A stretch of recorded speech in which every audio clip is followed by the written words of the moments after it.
Hi అండి, welcome to Lucky's kitchen. ఇవాళ సింపుల్గా హోటల్ స్టైల్లో కిచిడి ఎలా చేసుకోవాలో చూద్దాం రండి. కిచిడికి కావాల్సిన పదార్థాలు: ఉల్లిపాయలు, పచ్చిమిరపకాయలు, కరివేపాకు, క్యారెట్, బీట్రూట్, అల్లం వెల్లుల్లి పేస్ట్, పచ్చిశనగపప్పు అండ్ బియ్యం. ముందుగా స్టవ్ ఆన్ చేసి కిచిడి చేయాలనుకున్న పాత్రలో కొంచెం నూనె తీసుకోవాలి. 2-3 టేబుల్ స్పూన్ల ఆయిల్ అయితే సరిపోతుందండి. నేను సుమారు చూసి వేసుకున్నాను. ఆయిల్ కొంచెం హీట్ ఎక్కగానే కట్ చేసి పెట్టుకున్న ఉల్లిపాయలు, పచ్చిమిరపకాయలు, క్యారెట్, బీట్రూట్ ఇవన్నీ వేసుకోవాలి.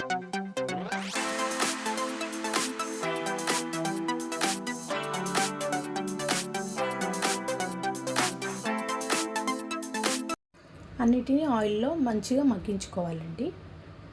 ఇవి కొంచెం మగ్గిన తర్వాత మనం అల్లం వెల్లుల్లి పేస్ట్ వేసుకోవాలి. మూత పెట్టి మగ్గించుకోండి, చక్కగా మగ్గిపోతాయి.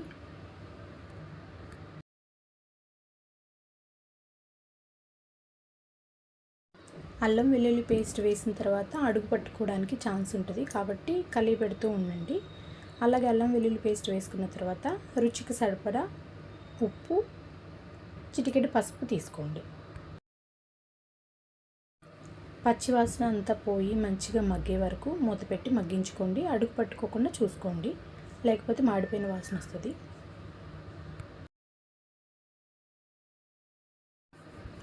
అన్నీ పూర్తిగా మగ్గినాయి అనుకున్నప్పుడు కొంచెం కొత్తిమీర జల్లుకోండి పైన. కొత్తిమీర కూడా అన్నీ వేసుకున్న తర్వాత మనం కొలత ఎలా తీసుకోవాలంటేనండి, నేను 1.5 గ్లాస్ రైస్ అండ్ 1/2 గ్లాస్ పచ్చిశనగపప్పు తీసుకున్నాను. మొత్తం 2 గ్లాసులు అయినాయి. 2 గ్లాసులకి బియ్యం, పచ్చిశనగపప్పు నానబెట్టాను కాబట్టి 3.5 గ్లాసుల నీళ్ళు తీసుకున్నాను. 1/2 గ్లాసు నీళ్ళు అవసరం లేదండి, బియ్యం నానినాయి కాబట్టి సరిపోతుంది. మనం ఎక్కువ ఎసరు పోస్తే అన్నం మెత్తగా అయిపోతుంది, విరవిరలాడదు. ఎసరు వేసిన తర్వాత ఒకసారి సాల్ట్ అడ్జస్ట్ చేసుకోండి. మనం తీసుకున్న ఎసరు మరిగిన తర్వాత నానబెట్టుకున్న పచ్చిశనగపప్పుని, బియ్యాన్ని ఆ ఎసరులో వేసేయండి. నానబెట్టిన బియ్యం, పచ్చిశనగపప్పు వేసుకున్న తర్వాత మనం గ్యాస్ స్టవ్ మీదైనా ఉడికించుకోవచ్చు, లేదా రైస్ కుక్కర్లోనైనా పెట్టేసుకోవచ్చు, అది మీ ఇష్టం అండి.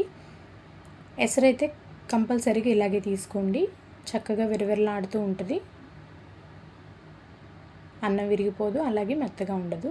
ఈ కిచిడికి కాంబినేషన్ పచ్చిపులుసు చేశానండి. పచ్చిపులుసు నేను ఇంకో వీడియోలో అప్లోడ్ చేస్తాను, చూడండి, చాలా బాగుంటుంది కాంబో.